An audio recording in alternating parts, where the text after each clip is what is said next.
एका ट्रकला भीषण आग लागून मोठे आर्थिक नुकसान झाले आहे।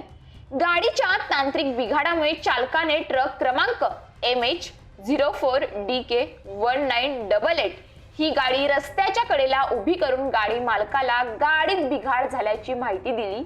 मालकाने तात्काळ मेकॅनिकल बोलवून गाडीतील बिघाड शोधण्याचा प्रयत्न केला, मात्र गाडी दुरुस्ती करत असतानाच अचानक ट्रकने पेट घेतला। काही क्षणातच आगीने रौद्र रूप धारण केले।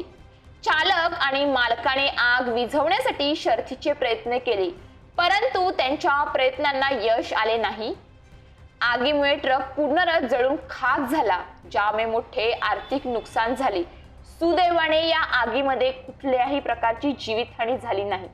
तर या घटनेने महामार्गावरील अग्निशमक दलाच्या अभावावर प्रश्नचिन्ह उभे केले आहेत।